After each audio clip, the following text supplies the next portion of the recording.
Walked the SHOT Show floor this January and it was the same story over and over. Better grip, flatter trigger, one more round in the magazine, everybody polishing guns that already worked. Then you'd hit a few booths where somebody clearly ignored the memo. One company is selling a .380 with no magazine at all. You load it from the top with a stripper clip like an old military rifle, yet it holds 13 rounds in a pistol that's under an inch wide and weighs less than 10 ounces empty. Another built a pistol so radically different that they had to engineer an entirely mirrored version just for left-handed shooters. Those are the guns that caught my attention, so I ranked 7 of them. Not by reliability, because nobody has enough long-term data yet to make that call honestly. Not by sales numbers, and not by hype. A new mechanism, a new format, or a genuinely new idea moves you up the list. An old gun wearing a new paint job doesn't make it at all, which is why a few names you're expecting won't be here. You'll get the price, what each gun does well, and the part most videos conveniently skip, the reason you might want to walk away.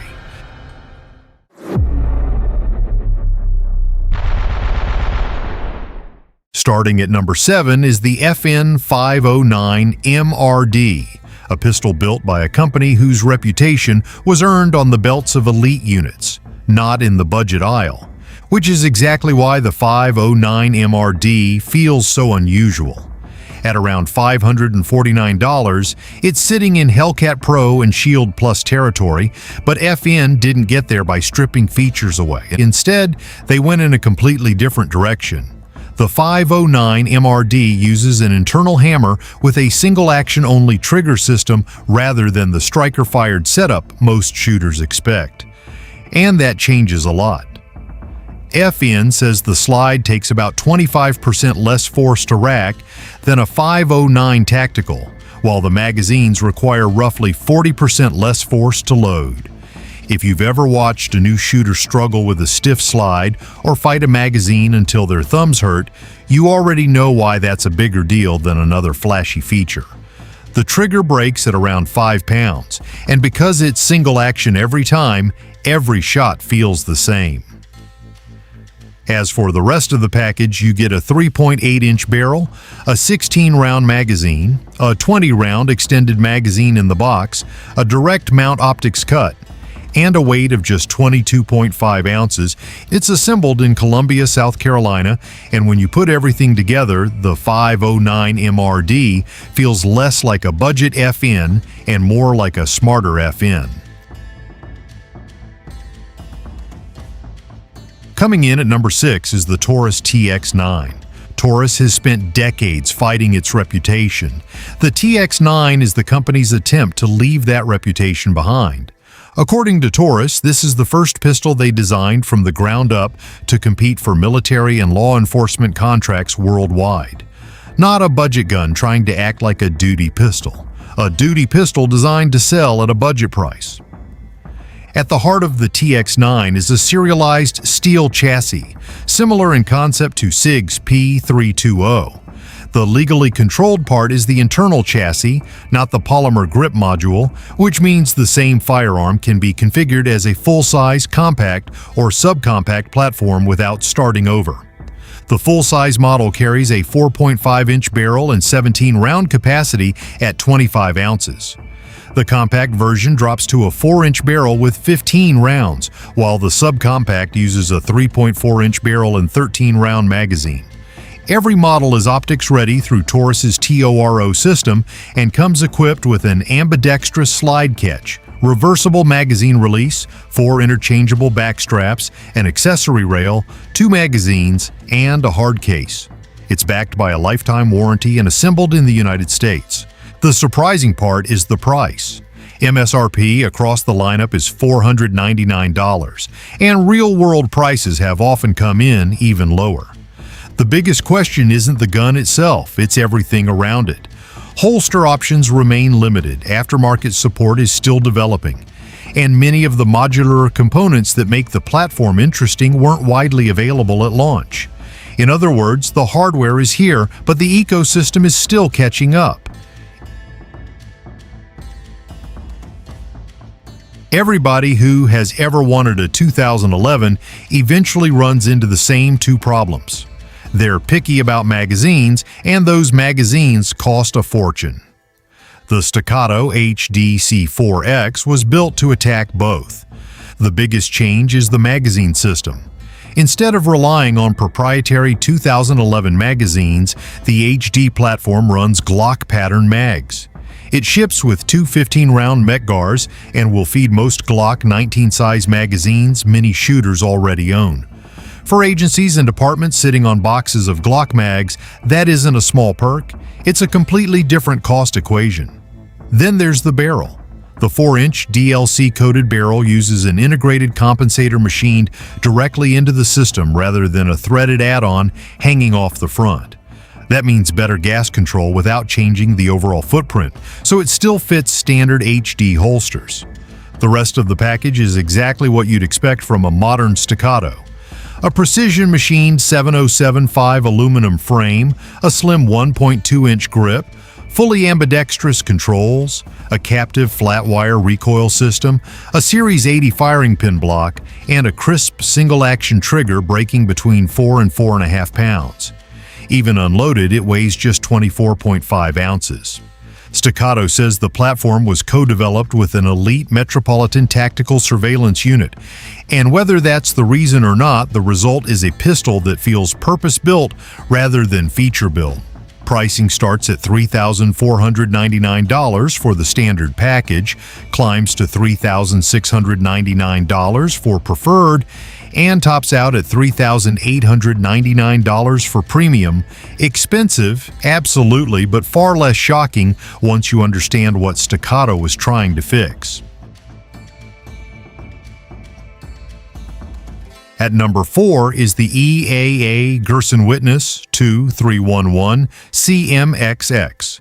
10mm has always had the same trade-off: impressive ballistics, impressive recoil. Most 10mm 1911s solve that problem by being large, heavy pistols that aren't exactly built for everyday carry. EAA's answer is the CMXX. The company claims it's the first compact compensated double-stack 1911 chambered in 10mm. Whether that's truly the first is up for debate, but the pistol itself is hard to ignore. At its core is a 4.25-inch bull barrel paired with an integrated compensator designed to take some of the edge off the cartridge. The trigger is tuned from the factory and rated at no more than 4.5 pounds, while the traditional grip safety has been eliminated in favor of an automatic firing pin block, helping streamline the design and reduce bulk through the grip area. The rest of the package is built around practical use: a full-length accessory rail, RMSC, direct mount optics cut, aggressive grip texturing, and a smaller magwell that keeps the pistol easier to conceal than the standard 2311. In 9mm, capacity reaches 17 rounds flush fit. The CMXX is available in 10mm, 9mm, and .45 ACP with an MSRP of $1,149. Putting it in an interesting spot between traditional 1911s and far more expensive double-stack competitors. Coming in at number 3 is the Lago Arms Alien Remus. This one needs a little context because a left-handed version doesn't sound impressive until you understand what makes the Alien different. The Alien doesn't operate like a conventional pistol. Its barrel sits extremely low in the frame, giving it one of the lowest bore axes of any production handgun. The barrel is fixed, the action uses gas-delayed blowback, and the top optics rail remains completely stationary when the gun fires, so the red dot never rides the reciprocating mass of the slide. That design comes with a trade-off. Instead of ejecting brass from the side like most pistols, the Alien throws spent cases upward and out of the frame. For right-handed shooters, that's no big deal. For left-handed shooters, the support hand can end up directly in the ejection path, creating a problem that can't be solved with a simple ambidextrous control package. So Lago did something almost nobody does. They built a true mirror image version, not a modified version, not a part swap. an entirely reversed platform engineered specifically for left-handed shooters from the inside out. The Remus is the compact model featuring roughly a 3.9-inch barrel, standard capacities of 15 or 17 rounds, and compatibility with the newer 22-round Alien magazines. It also includes Lago's push-to-rack system, allowing the slide to be cycled using the optic housing without disturbing the optic itself. The only real downside is the price. At roughly $6,200, the Alien Remus costs more than many complete firearm collections. To Lago's credit, the left-handed version doesn't cost extra, but $6,000 is still $6,000. At number 2 is the Kel-Tec PR-3AT. The PR-3AT is a .380 that does something almost no modern carry pistol does. It has no detachable magazine. None. Instead, you load it through the top of the gun, feeding rounds directly into an internal system, either one at a time or with a reusable 7-round stripper clip. Kel-Tec includes 2 of them in the box, and that's where things get interesting. A traditional magazine dictates how thick a pistol's grip has to be. Remove it, and suddenly that space can be used far more efficiently.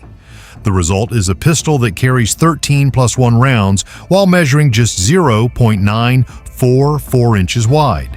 That's under an inch. It weighs only 9.66 ounces empty, 14.24 ounces loaded, features a 2.85-inch barrel, and stretches just 5.58 inches overall. A 10-round version with a shorter grip is also available for restricted states. To put that in perspective, most micro .380 pistols hold somewhere between 6 and 10 rounds. The PR-3AT manages to carry significantly more while remaining smaller than many of its direct competitors. The design gets even more unusual from there.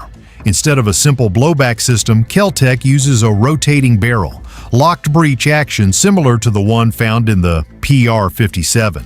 It's hammer-fired, uses a trigger that breaks at roughly 4.5 pounds, and keeps controls to an absolute minimum. MSRP starts at $400, while the Defender package, which adds a factory-installed Veridian RFX1 green dot, belt, clip, 4 stripper clips, and an inside-the-waistband holster, comes in at $589.99. Now let's talk about the Glock Gen 6. Glock announced the 6th generation on December 6, 2025, and it hit dealer shelves on January 20, 2026. 3 models launched first, all in 9mm: the G17, the G19, and the G45. That's how long Glock took between Gen 5 and Gen 6. Roughly 5 of those years were spent developing the platform across teams in Smyrna, Georgia, and Austria. What's different is almost entirely focused on the parts of the gun people interact with every day. The grip has been reshaped with a more pronounced palm swell and a deeper undercut.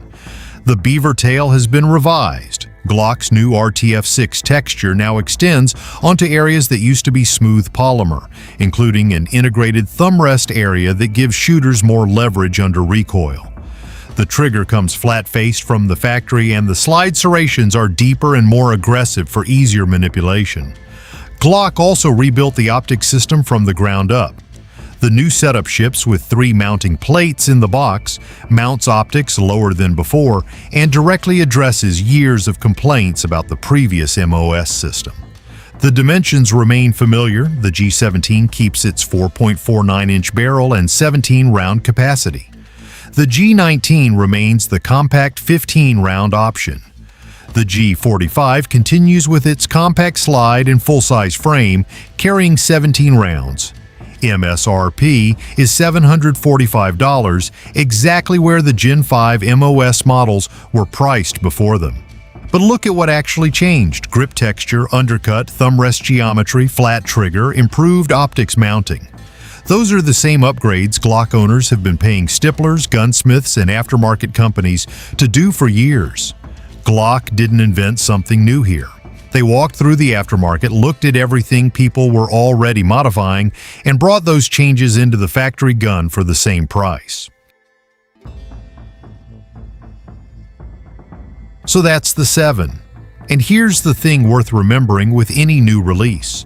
An announcement isn't a gun, a press photo isn't a gun, and a booth model at a trade show isn't a gun either.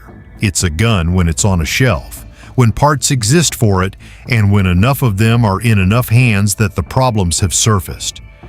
Give any new platform a year before you trust it with anything serious, and let somebody else find the recall for you. That's not pessimism. That's just how this industry has always worked. Now I want to hear it from you. Which one of these 7 are you actually putting money down on? And which one do you think is going to quietly disappear by this time next year, the way half of last year's list did? Drop it below. And if there's one I left off that deserved a spot, say so, because that's usually where the next video comes from.